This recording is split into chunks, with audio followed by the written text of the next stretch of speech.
Habari, karibu tena katika chaneli yangu.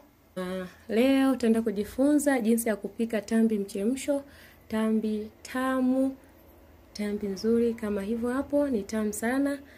Basi usisahau kusubscribe na usisahau kukomenti na kulike.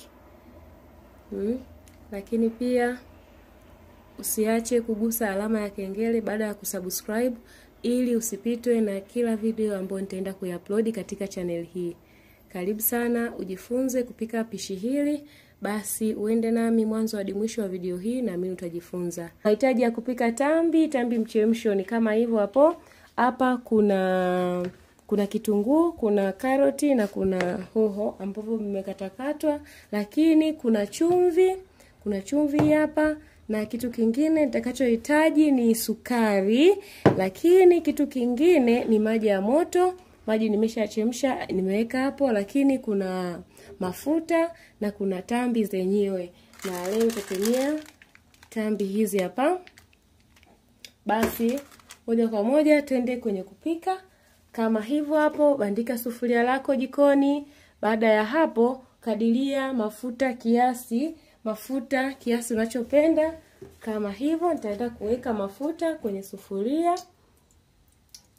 Na hicho kiasi naona kinatosha kabisa kwa ajili ya tambi zangu, tambi mchemsho. Basi kama hivyo hapo, taacha mafuta yachemke kwa dakika kama moja. Yakichemka vizuri mafuta, nitaenda kutia tambi zangu. Kama hivyo hapo, mafuta yangu yamechemka, yanatoa hadi moshi. Na nikapunguza moto kidogo. Baada ya hapo, nitaenda kuzitia tambi zangu.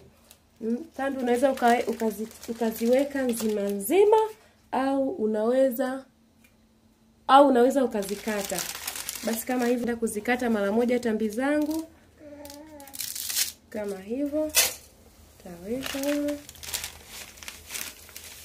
taweka maji, kadiria maji ya kutosha kidogo. Kama hivyo hapo yanatosha kabisa.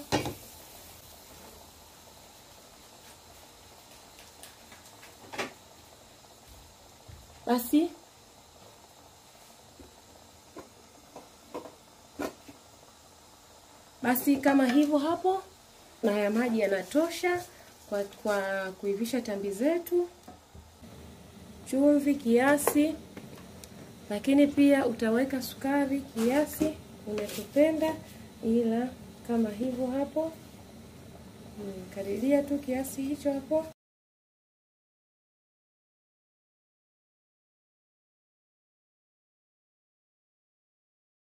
Kama hivyo hapo, basi nitazifunikia tambi zangu, zitachemka.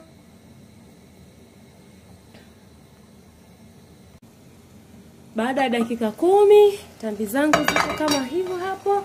Basi nitaenda kutia vile viungo, vyote. Nitahakikisha nakoroga vizuri.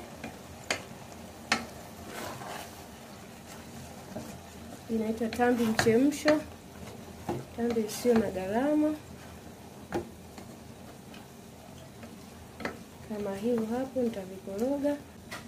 Basi nitageuza kama hivi, na nitaenda kuviacha kidogo kwa dakika. Nitaenda kuviacha kidogo kufunikia ili viive tena. Viungo vyangu viive vizuri. Basi baada ya dakika 5 kama hivi hapa, tambi imeiva. Iko vizuri sana, inaonekana nzuri.